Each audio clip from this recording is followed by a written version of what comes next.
Sveiki! Šovakar šeit no Egoista Fashion House. Mums ir viena liela un ārkārtīgi pamanām mīlestība. Tā ir mīlestība uz Itāliju. Mīlestība uz itāļu mākslu, mūziku, dabu, modi.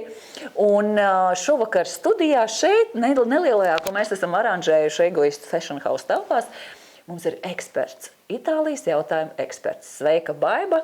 Atkal šeit Ventspilī Egoistē. Sveika! Tātad Baibu mēs iepazinām ļoti neparasti. Baiba uzvarēja konkursā Kurzemes radio, kur bija jāiesūta Itāliju raksturojošs foto. Un Baibas foto bija gan skaista kleita ar citroniem, gan arhitektūra, gan vespa. Tātad Baiba, ko tu dzīvē dari? Es esmu grupu vadītāja. Es dodu cilvēkiem prieku, vedu viņus atvaļinājumā un uzraugu, lai viss būtu tip-top, lai būtu pēduši, ar viesnīcu viss būtu kārtībā, lai viss noritētu pēc plānu.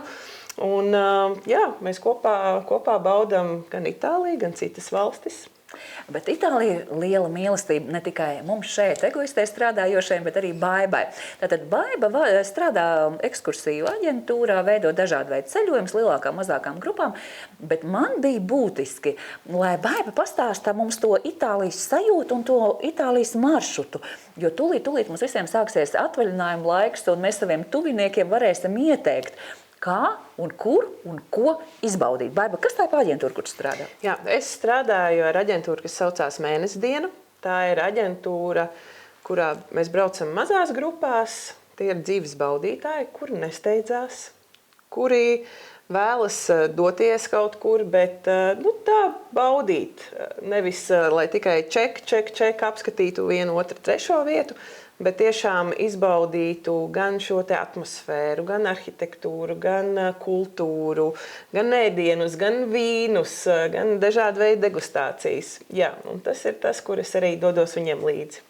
Tātad, izgaršot Itāliju mums palīdzēs Baiba, kura ir kuldīdzniece. Egoistas salons atrodas Ventspilī. Mēs esam izmantojuši dažādus aksesuārus un esam ietērpušās Egoistas tērpos šovakar. Atceramies, ka Egoista ir neliels salons, kur viss ir vienā eksemplārā. Nav divas cepures, nav divas kleitas, nav divas žaketes šeit atvestas, bet viss, kas tiek atvests, ir atvests tiešām no Itālijas. Droši vien nekad dzīvē es neko nevarētu vest ne no citām valstīm, ne no citiem ražotājiem, kas man pilnīgi neinteresē. Viss, kas man šajā dzīvē interesē, ir piedzīvot to fantastisko garšu, ko sauc par dzīves baudīšanu. Baiba, kā itāļi bauda dzīvi? Itāļi bauda katru dienu. Viņiem, jā, tas ir tas, kas varbūt tās man dažreiz pietrūkst latviešiem, jo, ja mēs, piemēram, aizējam uz kafejnīcu, kas par svētkiem, ja? Tad itāļiem šāds jautājums vispār nav. Viņi iet uz kafejnīcu, un tas nav tikai, lai paēstu, lai iedzertu kafiju. Tas ir par kopā būšanu, par dzīves baudīšanu, par šī mirkļa noķeršanu, jo tas, ka jūs redzēsiet, kā itāļi sēž kafejnīcās, tās ir garas stundas, un tāpēc arī es bieži iesaku, ja jūs gribat iet uz kādu restorānu, kas ir vietējo iecienīts, tad labāk veiciet rezervāciju, jo, kad atnāk itāļu ģimeni, ja, tur ir gan vecāki, gan bērni, gan māsica, gan tas onkulis, šis onkulis, tad tur ir vesela radu saime, kas bieži vien varbūt tās mums latviešiem ir pieejami tikai kapsvētkos vai kādos radu sajietos. Visi jauni un veci bērni un seniori, visi tiek saicināti vakariņās, tā tiešām ir. Bet Baiba ar mums bija jau iepriekšējā sērijā sarunās par Itāliju, par iespējām tur nokļūt, par dažādiem maršrutiem, bet šī saruna mums būs par vienu īpašu vietu. Mēs runāsim par Itālijas dienvidiem. Tātad Itālijai ir vairākas salas un ir arī Itālijas kontinentālā daļa. Kā mēs visi zinām, Itālija atgādina tādu nelielu zābaku, un ja mēs vairāk dodamies no šī Itālijas papēža uz leju, jo Itālija kļūst tāda dabiskāka. Tur ir mazāk turistu, lētākas cenas, karstāks vasarā, un tieši tā ir tā daļa, kas man ļoti interesē. Un jau es savos ceļojumos, vēl pirms Egoistas Fashion House atklāšanas ceļoju tieši šajā Itālijas daļā, un arī Baiba ir iecienījuši šo Itālijas daļu. Tātad pieņemsim, ka mēs dodamies no Napoli, no Neapolis lejā uz Sicīliju. Ar ko šī Itālijas daļa atšķirās no Itālijas vidienes, kas ir Toskāna, vai ziemeļiem, kas ir attiecīgi Itālijas biznesa pilsētu daļa?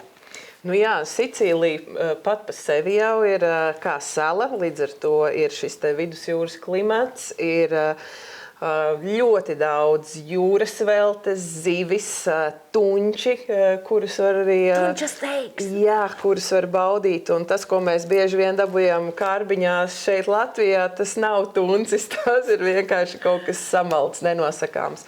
Tāpēc arī, braucot uz Sicīliju, noteikti ir jāizbrauc uz Marcamemi, tāda maza vietiņa, kas ir ļoti slavena ar tunču tieši produkciju. Un tur ir tā, ka arī ja tajā veikalā ar tām tunču kārbām, šitādām, tādām lielākām, mazākām, tur nevar izvēlēties. Un tu zini, ka tas ir labs produkts, tas ir augstvērtīgā olīveļā, un tas tiešām ir tāds, ko tu atver un tu baudi. Un, par Sicīliju, tad ir sanāk, kad arī šis te konkurss, kurā bija mana bilde, tas arī ir, īstenībā šī bilde ir uzņemta Sicīlijā. Un tāpēc tā atgriezeniskais, kad es, un šo kleitus arī pirku Sicīlijā, kur es ieraudzīju, mums bija ekskursija Noto pilsētā, un tad mēs tur staigājām, un man tā citronu tēma ir ļoti tuva, tāpēc es arī jūtos kā savās mājās ar citroniem šeit ir Itālija. Un tad, es ieraudzīju šo te citronu kleitu, viss jāpērk vajag. Un vēl grupā man bija cilvēki, un mēs iegājām kaut kādā arī tādā ļoti gaumīgā mazā veikaliņā un tādas zaļas krēles, un tev baiba šitās vajag, un es paklausīju grupai un nopirku arī krēles. Un tas bija iemesls, kā tu uzvarēji konkursā un kā tu nokļuvi jau otrajā sērijā. Un nokļuvi šeit.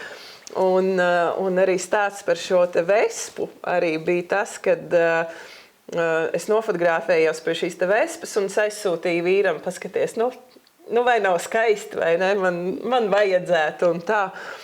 Un tad tas bija jūnijas, kad es biju Sicīlijā. Un es tagad laukos kaut ko daru, tur dārzā un tā. Un vīrs man tā ļoti noslēpumaini pateica, kad viņš aizbrauks ar draugam palīdzēt. Un beigās viņš atbrauc un piekabēja ar manu vespiņu. Zili zaļā krāsā. Tas pat nebija nekāds dzimšanas dienas datums? Nē, tas bija vienkārši. Tev ir ideja par vespām, un klausāmies tagad visi uzmanīgi. Jā, un tad par vespām, jo man pašai ļoti patīk ar viņu braukt, ja ir, es braucu gan pa šosei, gan pa pilsētu, un tā ir tiešām mana mīļā vespiņa un mana mīlestība. Un es gribu arī parādīt citiem šo te sajūtu, kā ir braukt ar vespu, jo tā iedod to brīvību, jo tad, kad tu brauc mašīnā, man ir bijis arī kabriolets, bet tu neizjūti to, kā vējš tev kutina vaigus, vai tu brauc un tad nosmaržo šis vai nosmaržo tās. Vai tu un itālietis brauc kleitās ar vespiņām. Jā, un es arī to daru. Un tad es tā pa kuldīgi izbraucu, un tad tieši, kad ir jasmīna zied, un tad tā nosmaržo viss. Un tā ir tā sajūta, ka tu baudi dzīvi. Un tas nenozīmē, ka tu baudi dzīvi tikai, kad tu aizbrauc atvaļinājumā, bet tu baudi dzīvi arī ikdienā. Un dažreiz vajag vienkārši atbraukt līdz Kuldīgai, un mēs izbrauksim ar vespiņām un arī izbaudīsim kādu dienu itāliskā noskaņā. Tātad ir produkts, kas ir Itālijas sajūta. Un mēs ar Baibu esam satikušās, jo mums abām ir viena mīlestība. Mums ir mīlestība pret Itāliju. Un arī šeit, Egoista Fashion House, mēs mēģinām piedāvāt visu, sākot ar prosecco un beidzot ar kleitu, ar smaržu, ar sajūtu, ar ziediem. To visu, ko mēs tā kā vēlētos šeit ziemeļu meitenēm atvest no saulainās, siltās Itālijas. Bet šo sēriju mēs esam veltījuši tieši Sicīlijā, jo Sicīlija man šķiet tāda vēl neapgūta zeme, vēl vieta, kur mēs varam nesatikt turistu pūžus un atrast kaut ko ļoti, ļoti autentisku. Kāda ir Sicīlija? Sicīlija ir ļoti dažāda, es teiktu, jo katrā tajā vietiņā ir tā sava noskaņa. Ja tur pieņemsim Ragūsas rajons, kur ir pludmales un tāda atvaļinājuma sajūta. Ja, jo bieži vien arī kurortdzīve, jo bieži vien arī šie te itāļi, kuriem ir, kuri dzīvo kādā lielā pilsētā, viņi izvēlās tieši braukt uz Sicīliju. Viņiem ir bieži vien kā nopirkt kā brīvdienu māja, ja kā mums ir. Neceriet, augustā nevar dabūt, augustā jūs nedabūsiet, jo tad itāļi brauc uz savām salām. Jā, un tur ir viss vienkārši, ir arī cenas ir kosmosā turistiem, un Tāpēc vislabākais ir braukt pašā sezonas sākumā. Tas ir mājas, jūnijas, kad vēl ir ok laiks un nav arī ļoti karsts. Un arī nav pārbāzts ar cilvēkiem. Vai septembris, oktobris, līdz oktobra sākumam, līdz oktobra pirmajiem datumiem Itālijā vēl ir ļoti labi, vēl baseini ir uzsiluši, tad viņi sāk savus baseinus savās villās izslēgt, un tad jau vairs nav tās, vai ne? Tātad, Sicīlija, kādu tu tā esi to aplīti? Kā jūs braucat pa Sicīliju? Viņa, protams, ir salīdzinoši liela, un mēs parasti apķeram kādu vienu to reģionu, un tad arī braucam uz šīm... Vai no augšu vai apakšu? Vai no apakšu, jā.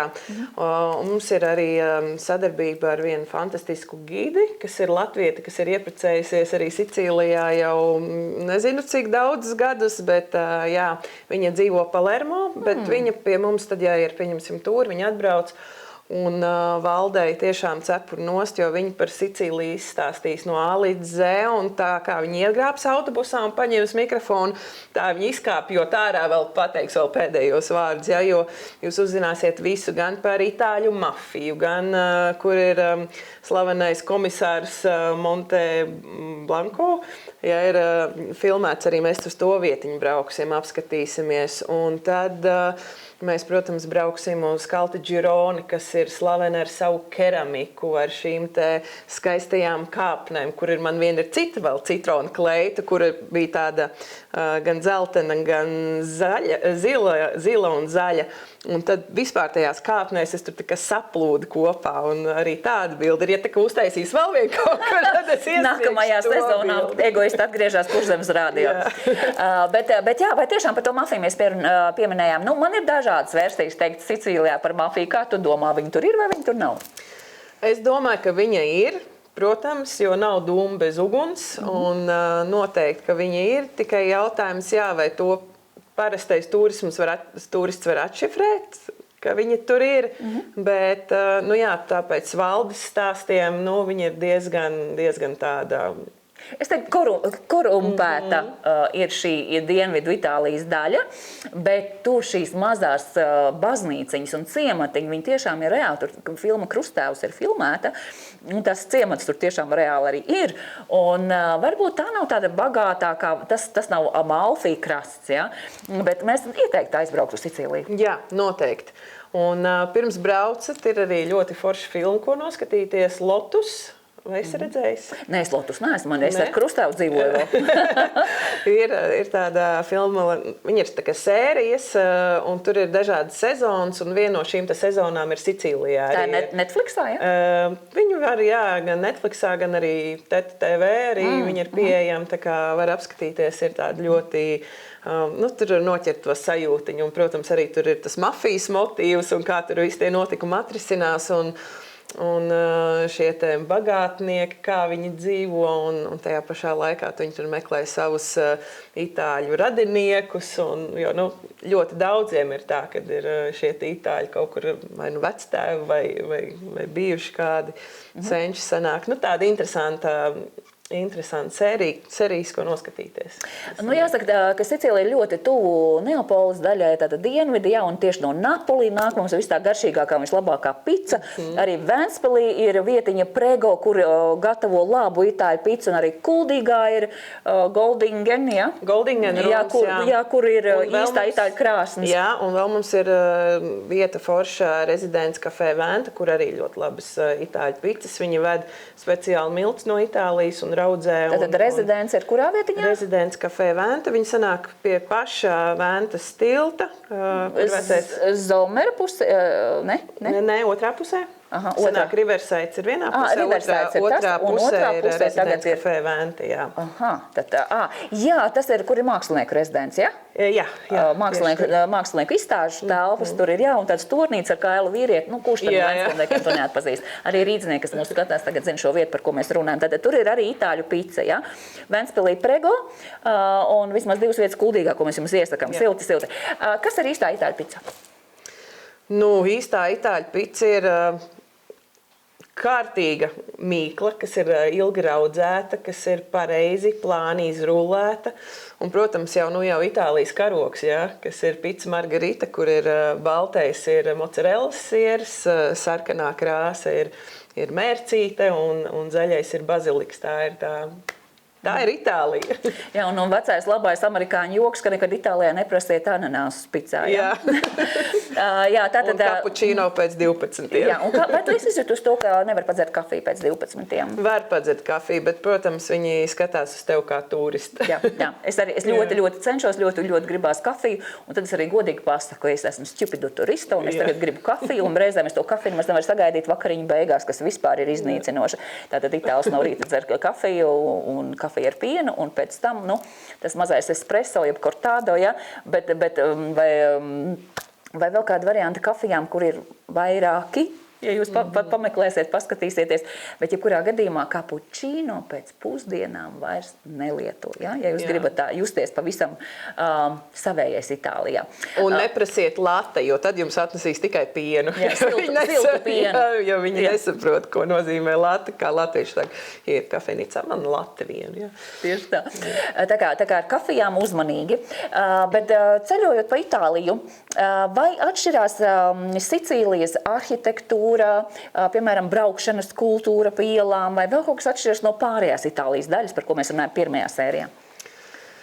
Man to ir grūti pateikt, jo es pārsvarā braucu ar autobusu, es pati nebraucu, bet man ir plāns, ka es varētu arī izīrēt kādā no šiem ceļojumiem Vespiņu un pabraukt arī pati, jo tagad es jūtos, ka jā, es varētu to darīt, jā, bet nē, es tā neizjūtu. Savukārt, man šķiet, viens no lielākajiem izaicinājumiem, kāds mums vispār ceļojumos Itālijā ir bijis, ir brauciens ar mašīnu. Es parasti tā kā braucu, mēs īrējam mašīnas, mēs tā kā tiešām braucam ar mašīnām, mēs laikam nekad vairs. Varbūt vienreiz es dzīvē bijusi 90. gados turismu grupā, bet es to silti iesaku visiem, kas sāk mācīties Itāliju. Un tad lielākais piedzīvojums bija iebraukt Palermo. Man šķiet, ka tas bija, ja tu esi bijis ar auto Palermo, tad tu vari visu. Tāda ir Sicīlija. Sicīlija ir ļoti garšīga. Manuprāt, tādi tomāti, kāda ir Sicīlijā, reti kur ir? Vai tu piekristu? Augļi, tomāti, visi, jo tur ir, kā jau ir tas klimats, vidusjūras klimats, saule, vēji, jūra, un viss tas jau arī ietekmē šo te arī, protams, gan dārzeņus, gan augļus. Vai tu jūti to, ka Sicīlijā ir mazliet vairāk austrumu, ka tur ir nākušas pāri dažādas tās kultūras un bišķiņ citādāk tā arhitektūra, ja? Tas ir, sicīliešu baroks.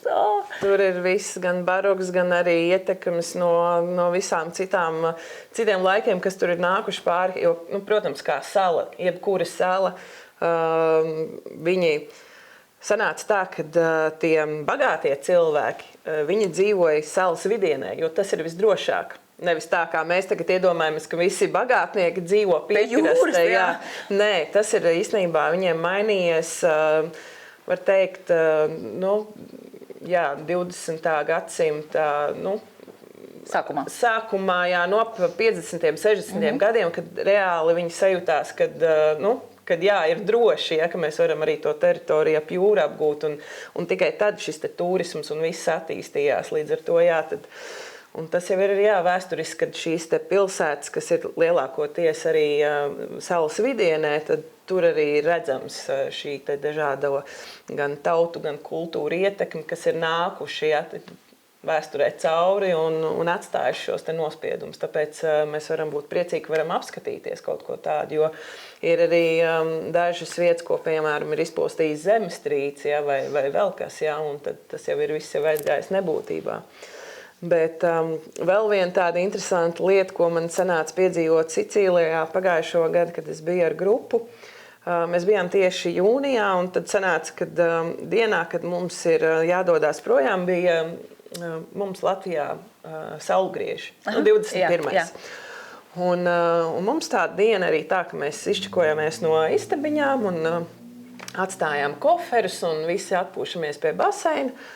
Un es izdomāju, ka ir jāuzpina vainagi, jo ir taču saulgrieži, vai ne? Un tad es izstaigāju viesnīcas teritoriju, kur ļoti daudz aug lauru lapus koki, Tad arī vēl bija piparmētras, dažādi šīs te vēl tur...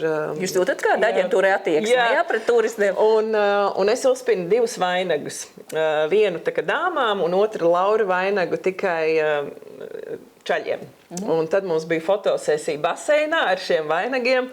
Un tad vienu vainagu, šo Lauru vainagu mēs uzdāvinājām tur viesnīcas menedžerim. Savukārt tas krāšņais ziedu vainags, to es atradu uz Latviju. Un man viņš arī vēl karājās kā durvju vainags. Un interesanti notika tas, kad es nonācu lidostā, jo es viņu neliku somā, lai nesaburzītos, es viņu uzliku galvā. Un tad man nāca klāt itāļi un teica, apsveicu. Un viens, otrs, trešais, un es nesaprotu, ar ko viņi man apsveic. Un izrādās, ka viņi vainagus nesā tad, kad viņi ir laureāti, tad, kad viņi ir pabeiguši augstskolu. Un viņi domā, ka es esmu pabeigusi tagad Itālijā universitāti un braucu mājās. Saka, auguri nākamajam studentam. Jā. Un tikai tad, kad viena somieta, viņa teica, Midsummer, tad viņi atkodēja to, ka mēs esam, principā kaimiņi, un tad kāda mums ir tā nozīme. Tāpēc ir interesanti ceļot arī šajās te valstīs, dažādos laikos un redzēt gan, kad viņiem ir izlaiduma laiks, kāds ir viņiem tradīcijas. Tagad, pieņemsim, es braukšu lieldienās, tad arī viņiem ir šīs lieldienu procesijas. Lieldienu procesijas ir īpašas, jo katoļu ticīga valsts, ļoti spilgtas, skumjas lieldienu procesijas. Varbūt ne visiem mēs ieteiktu šajā laikā braukt uz Itāliju, vai tā? Vai ne? Jā, ir skumjas. Itālijā šajā laikā ir skumjas pirms lieldienām izteiktas, arī Spānijā, starp citu. Jā, bet runājot arī par vainagiem, man bija piedzīvojums pagājušajā vasarā Spānijā, Ziemeļu Spānijā, pazīst saulgriežus, un tad, kad es izgāju vecpilsētā, tur uz ielu stūriem tirgoja ziedus, ziedus no pļavām. Ziemeļu Spānija, Galīsija. Un braucu speciāli svinēt Jāņus uz šo Spānijas daļu. Un Spānijā man gan neļāva, tā kā priekš vainagiem, viņi teica, ka jāliek vāzēs ir. Un tad es godīgi aizvedu līdz viesnīcu, ieliku vāzēs, vakarā sapinu vainagu. Un tad man bija rindiņa ar spāņiem, kas ar manu vainagu vēlējās fotografēties. Es to arī atļauju. Latvietis jau savu Jāņu vainagu nevienam nedod mērīt. Bet tajā Spānijas daļā, kas ir Ziemeļu Spānija, kur atcerās saulgriežu tradīciju, es ļāvu mērīt savu vainagu. Visi bija sajūsmā, arī viesnīcas personāls, gluži kā tev.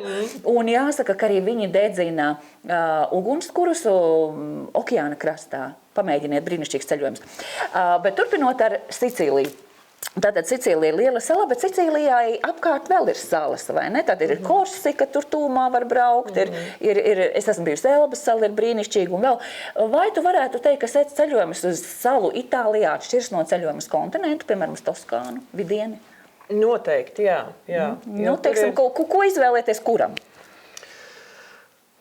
Es domāju, ka tas ir pašam jāsajūt, jo ir cilvēki, kuriem nepatīk jūra, kuri vairāk ir tādi, kuriem vajag pilsētu, kuriem vajag šo te šopingu, burzmu un tā. Skaistu restorānu. Jā, un ir cilvēki, kuriem ir šis te, kuriem patīk daba. Un tiešām arī, kad braukt pa dažādiem ceļiem serpentīniem un nonāk tur mazā zvejnieku ciematā, un tad ir atkal, tur šīs te ostas piekrastē ar zivīm un sajust to autentisko zivju smaržu ar tādu ritīgu jūras sāļumu vēl. Un, tas ir, es domāju, katram pašam jāsajūt. Ko vēlas sagaidīt no Itālijas, jo Itālija mēdz būt ļoti dažāda. Piemēram, Itāļi paši saka, Milāna nemaz nav tā Itālija, ko mēs varam iedomāties. Milāna ir biznesa pilsēta. Un pavisam citādāk kā Roma, piemēram, vai kā Venēcija. Tā kā, man liekas, var nodzīvot dzīvi, lai izceļot, apceļot Itāliju. Vēl jau ir arī kalni, vēl taču mums ir slēpotāji, mīļie latvieši, kas brauc uz Itāliju slēpot, vai ne? Un vēl ir ezeri. Vai jūs braucat arī uz ezeru daļu, kur ir Como, Maggiore un pārējie? Jā, ir bijuši maršruti. Man nav gan sanācis, bet ir.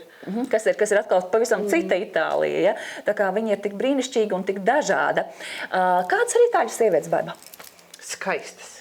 Tā, visos vecumos skaistas. Jā, man īpaši patīk tās kundzītes gados, kuras ir uzkrāsojušas un viņas ir sapucējušās. Var just, ka viņas jau viņām tā dzīves baudīšana un stila izjūta jau ir jau no jaunības, ka viņai neskatoties uz vecumu. Ir krelītes vienmēr, auskariņi. Jā, auskariņi un viss, un ir frizūra kārtīga, un vienalga štociņš būs pieskaņots pie kurpītēm. Pārsvarā melnā krāsa vai neapģērbā. Kāds ir itāļu vīrietis? Itāļu vīrietis ir Galants arī, jā. Nu, Saposts. protams, jā, saposts un visādi iznesīgs, jā. Jo man liekas, kad viņiem jau tā pašapziņa ir tāda iekodēta, ka jebko, ko viņš uzvilks, viņš jau būs ar stāju. Ar pašapziņu. Jā. Varbūt tas ir tas, kas mums ir jāiemācās no itāļiem, šī pašapziņa, savas virtuves mīlestība, latviešu virtuves mīlestība, savas dabas, zemes, svētku, savu dizaineru mīlestību un arī, protams, vēlēšanās satikties. Man liekas, tas ir tik ļoti raksturīgi itāļiem, vai ne? Jā, ļoti. Kad beidzās jums tūris uz Itāliju? Vai mēs varam ceļot līdz pat oktobrim, novembrim? Jā, mums tūris uz Itāliju ir diezgan regulāri. Mēs tagad braucam lieldienās uz Umbriju, uz Zaļo sirsniņu. Tad maijā uz Sicīliju, tad būs jūnijā, jūlijā arī viens koncerts uz Il Volo var aizbraukt. Nu, tā kā, jā, var sekot līdzi, jo Itālija jau neapnīk tieši tā, un to iemeslu, lai aizbraukt uz Itāliju, vienmēr var atrast. Tieši tāpat, kā jūs varat atrast iemeslu, lai aizbraukt uz Kuldīgu, lai pavizinātos ar vespu, aiziet pagaršot divas dažādas itāļu picas, vai atbraukt uz Ventspili, ne tikai pagaršot itāļu picu, bet atnākt arī uz Egoist Fashion House, pamēģināt kaut ko no Itālijas modes, un es ticu, ka jūs noteikti kaut ko sev atradīsiet. Ventspils, Jūras iela 10. Baiba, paldies, ka tu šovakar biji ar mums. Mēs Baibai dāvināsim dāvanu kārti Egoistē. Dāvanu kārte būs par itāļu ādas izstrādājumiem, par lielisku šuvumu piegriezumu, ļoti mīkstiem, labiem, kvalitatīviem audumiem. Jā, arī varbūt par cepurēm, kas mums ir šovakar šeit ierakstā. Un noteikti tiksimies, ja ne Itālijā, tad Ventspilī vai Kuldīgā. Noteikti. Paldies par uzaicinājumu. Paldies par sarunu.